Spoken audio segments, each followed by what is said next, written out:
시작합니다. 문재인 정부 시절 민주당 재선 의원 2명이 한학자 통일교 총재에게 경배의식을 올리고 금품을 받았다는 윤영호 전 본부장의 특검 진술 내용 어제 전해드렸습니다. 이 2명을 포함해 통일교 본부인 천정궁을 찾아가 한 총재에게 경배 인사를 올린 여야 정치인이 최소 16명이라고 윤 전 본부장이 진술한 걸로 확인됐습니다. 김덕형 기자의 단독 보도입니다.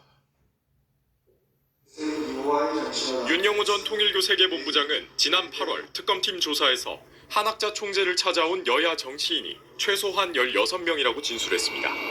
이들이 통일교 성지인 경기 가평군 천정궁에 찾아와 한학자 총재에게 절을 하는 경배의식을 했다는 겁니다.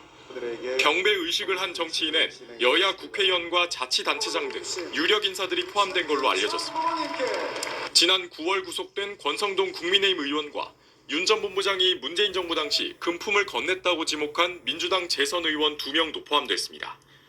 또 윤 전 본부장은 특검팀에 이 내용을 진술하면서 명단도 같이 제공했습니다.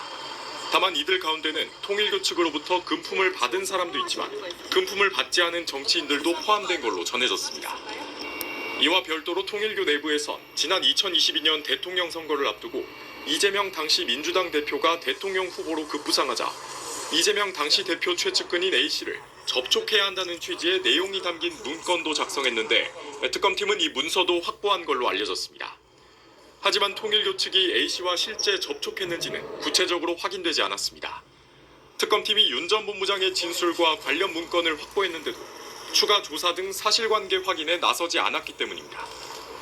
통일교와 정치권 사이의 유착 의혹이 여야 모두에게 제기되면서 수사 필요성이 커진 가운데 윤 전 본부장이 앞서 예고한 대로 내일 예정된 자신의 결심 공판에서 민주당 인사들에 대한 통일교 측 지원 내용을 폭로할지 주목됩니다.